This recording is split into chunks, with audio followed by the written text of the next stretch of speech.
welcome back to my channel. First of all, do you like my t-shirt? I love it.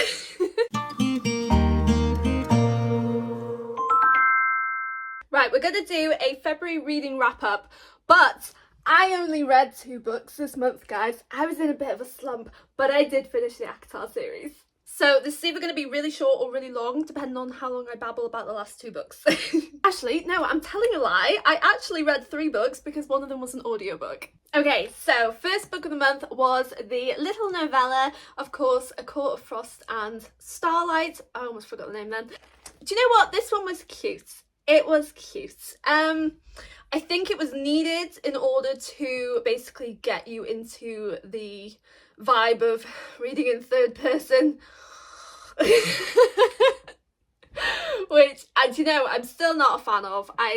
First person gal all the way. This one would have been wonderful to read at Christmas time because that's exactly what it is. It's a little Christmas novella. You're getting to see what gifts they all bought each other, and to be honest, not much else happens apart from obviously the main thing with Feyre and Rhys. But yeah, it was so tiny that I didn't really find the oomph to keep picking it up, because in comparison to the first 3, I didn't realise that the first 3 was the end of basically Feyre talking in first person, and sort of like the end of Feyre and Rhys's sort of love story in that trilogy. I didn't realise that. I wish I'd known that, because I was expecting a little bit more from these 2, even though I knew that the 5th book was going to be centred around Nesta and Cassian. I thought that it did still have like the running from the first 3, but both of these books I rated them 3 stars each. With this big bad boy, this was so big. I'll be honest, I thought it was too long. I thought that I love Nesta. I've loved Nesta throughout the whole thing. I love when there's a strong character because they just tend to entertain me so much, because they're just so, what's the words? Uncontrollable, unexpected, troublesome. You never know what they're going to do next. So that's the vibes that Nesta had given me, and she didn't disappoint in this one. And we went on a journey. It was such a journey with Nesta, and just going through her whole sort of trauma healing time. I really enjoyed that. However, I do just think it was very long. In comparison to, you know, you had the first book where there was a lot happening with Feyre. I just feel like they didn't need to extend this book as much because it just felt like it dragged on. Even though it had plot in it, that, you know, there was a start, there was a finish, there was things happening in the middle, but it was dragged out, I felt like. And even though I was enjoying the romance between Nesta and Cassian, you know, building, it was such a slow burn. But with that being said, I love the yearning that you actually get from these books. All 3 of the books, from Feyre and Rhys's love story to then the build up to then this one, you had the yearning. It didn't have me kicking my feet, and I wasn't as invested in Nesta and Cassian as I thought I was going to be.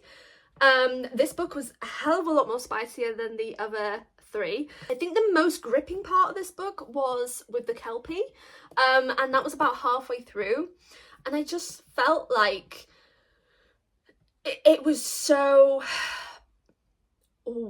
it was a bit bland. That's what I was thinking. It was a bit bland in comparison to all of the excitement and trials and things that were happening, even with the war in, you know, the 2nd and 3rd book. I did enjoy it when it got a bit more going towards the end, with the Queen and things, but other than that, I just felt like all we were doing was reading about Nesta training constantly.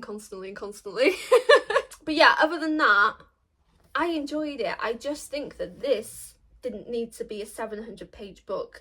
I think it could have been a 300 to 400-page story, and it would have been better. In my opinion, for me, I think it would have been better. I just felt like it was too dragged on, so I didn't have the oomph to keep picking it up. Even though I did feel like I was already in a bit of a reading slump in the whole month anyway, I feel like this wasn't dragging me back in. So out of the whole Acotar series, I think the first 3 have been my absolute favourite. The second one being top of the list for all of that. But yeah, this one it met my expectations, but it just didn't need to be that long. Maybe it was because it is the longest book I've ever read, but I just felt like a chore to get through it. And, you know, you can have as many good scenes in it as possible, and as many lovely moments between Nesta and Cassian, and, you know, as many moments of excitement with things happening. But when it is too long, it shadows all of that for me, because all I remember is the fact of just reading about her going up and down the stairs constantly. It was just stare after stare after stare. And I get it, because that was part of the book, that was part of Nesta's story, and that she needed to triumph over that. And, you know, it was a complete mental battle and things, but yeah. My only note, and the only reason both of these got 3 stars, was because they were in third person. This one was too short, this one was too long, I'm just a bit moany. And the first 3 were just so good that these 2 didn't compare. So yeah, they circled it up, they finished it up of the whole series, but yeah, that's it. The thing is, coming back on the note of the third person, if this was in first person with a dual first person of Cassian and Nesta, that would have been so good. Like, so good. I don't understand why the author chose to write in third person, because first person is so much more better. Please let me know if you prefer first person or third person. Obviously, you know what my choice is. I moan on about it enough. I just, maybe that's why, maybe that is why I read a 700-page book in third person, and it was a lot. The thing is, I don't want to just be reading about them. I want to live their lives. I want to envisage being them and feel what they're feeling. So, like, could someone just rewrite this in first person for me? Shorten it, cutesy it, and put it in first person. Nah, to be honest, I'm just being particular. For this to be a YouTube video, I need to extend on my thoughts with only 2 books for my reading wrap-up. So that's my thoughts. The third book that I listened to was Mel Robbins' The Let Them Theory. Now, I don't have the physical copy of this. I will get it because I absolutely loved it, and I feel like if I have the book, I will go back and refer back to it and things. But listening to the audio version with Mel Robbins also being the narrator was absolutely phenomenal. She was absolutely blowing my mind with everything that she was saying.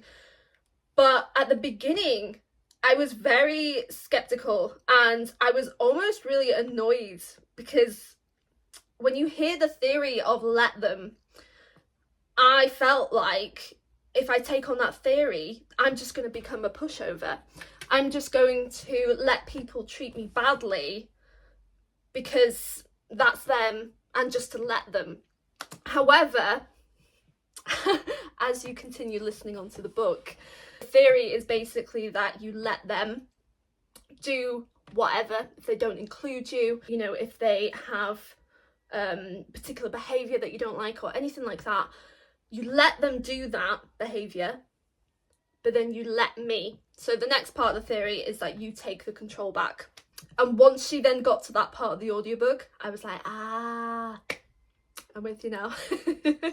I really enjoyed listening to the Mel Robbins Let Them Theory book. That was very enlightening, and I highly recommend that. I gave that 5 stars. With self-help books, it is a little bit different because it is obviously subjective to what you get out of it. But just the way that she was able to give examples throughout the book was amazing, so that you could understand how the theory works throughout different scenarios as well. And I feel like when you listen to the audio version as well, it becomes more ingrained in your heads, because then you're able to really sort of envisage Mel talking to you, and you know, once she's in your head and something happens, you can just be like, let them. Mel said let them. Also helpful for me because I'm also called Mel, so Mel was telling Mel what to do, and Mel loves that. So I particularly enjoyed the fact that Mel included a lot of references to her family throughout the book. She explained that she worked on the book and the theory with her daughter Sawyer, and I thought that that was lovely that they worked on it together. And I just love the fact of how much Mel put her life and soul into the book. You could really hear all the struggles that she went through, and it was just amazing to see how much she triumphed through with like the amount of debt that she was in, and the mindset that she was in, and facing postpartum depression and things. It was such a wonderful, vulnerable book, and I cannot recommend it enough. Please give it a listen or give it a read if you get a chance to, because it was really good, and I felt like a mental shift after it, and I still do have Mel's voice in my head whenever somebody does something that I don't like. I'm just like, let them. Let them. And I'll be honest, it's so hard, and she explains this in the book. You can't just flick a switch and just go, yep, sorted, let them, moving on, happy life. You can't do that. You have to learn, and you have to accept, and you have to be patient with the theory. So yeah, I'm going to be putting it into practice throughout the whole year now. So Belle, you're in my head. Also, I apologise if you can hear the seagulls outside. They were yapping away constantly then. And I need to remember my times of when I'm filming, because it's either very early in the morning or it's basically at sunset time, which it is now. They just don't shut up, basically. That's what you get when you live in the coast, in the North Coast, next to the sea. So that was all the books that I read in February, and I feel like I'm going to get a lot of questions asking if I'm going to continue with fantasy. A lot of people have messaged me already on Instagram asking me if I'm going to start the Throne of Glass series. I'm going to be taking a bit of a break from fantasy. I feel like I was so invested in Acotar, and I absolutely loved it. I loved the whole journey of reading all of the books, but I'm like, I need a break now. I want a bit of a break. I'm primarily a thriller girly, so I'm wanting to read quite a few thrillers this month. And I also want to get into cowboy romances, because I've not read a single cowboy romance yet, so I want to give them a go. And because, like I said in like my last videos and things, I am relatively new to reading, so any sort of genre that I have started has been new to me, really. I'm trying to read a few different thrillers that aren't Freida McFadden. Last month I read Lisa Jewell, and actually the beginning of this month I've just finished, this morning, I've just finished reading Rock, Paper, Scissors by Alice Feeney. I think it's Alice Feeney. So that'll be in my next month reading wrap up. So yeah, this month I want to read quite a few sort of different genres and just sort of play around with it and things. I do want to eventually get round to the Magnolia Parks series. That is top of my list. And I also want to jump in to a few more sort of smutty, spicier books, because I've only been, you know, I'm so basic, I'm so vanilla. I've only been in the 50 Shades universe, and my god, I love them. I love them. I remember reading them on my phone. I think I was like 16, 17 at the time. Obsessed with them, absolutely obsessed with them. Third book was my favourite. When she got kidnapped, my god, I was like this. I was like so excited. So I definitely want to jump into that sort of genre, even if it's sort of smutty, you know, very spicy sort of books, and also more sort of dark romance books as well. I feel like I haven't jumped into that genre as much either. I've read... See, I don't even know if this is classed as a dark romance, but I've read the Twisted series. I've also read Butcher and Blackbird. I don't know if they're classed as dark romance or just like really light, subtly dark romances. Yeah, so I want to give them a go. But if you've got any suggestions for me that sort of meet that criteria, I would absolutely love to know your suggestions. I have a massive TBR pile right now. I've actually got a bookshelf in the hallway now that I've ended up putting all my TBR shelf on, because I've got this little rule when I'm reading that I've got one particular bookshelf and one wall shelf where I put all of the books that I have read on. And I know some people do it like their library, where they buy all the books and they stack them all on the bookshelves, and then, you know, there's some that they've read in the shelves and some that they haven't got round to yet. But I like to see the ones that I've read and the ones that I've got to read, so it just makes it more easier for my brain. So yeah, at the minute I've got basically a full bookshelf of books to read, and then a full, well, it's not even full yet, a sort of half bookshelf of all the books that I've read, because I read about 62 I think it was in last year, and this year I think I've read like 9 so far. I did set a goal of about 100 books to read this year, but that's not going to happen. You know, if you divide 100 by 12 months, I think it's like 8.5 books a month. So I don't think I'm going to get to that goal. So do you know what? If I suffice past 50 again, amazing. As a new reader, I was astonished to go from May to December and have read 62 books. So yeah, that's sort of my reading goals and sort of bits for this year upcoming. Let me know what your reading goals are for this year. I'd love to know. Everybody has such a different amount of books that they want to read. I cannot fathom the people who manage to get over 150 to 200 books. Absolutely wild to me. And even though I love reading, I don't think I could sit there for that long and read for like 4, 5, 6 hours a night. I don't think I could do it. I'm not sure if I could actually do a 24-hour readathon either. I'm quite a restless person, so they would have to be very, very interesting books to keep my attention span for that long. But you know what? I think once in my lifetime I'd like to give it a go. I'd like to give it a crack. Laura, if you're watching, let me know if you want to do one together. We'll have to get an array of different books.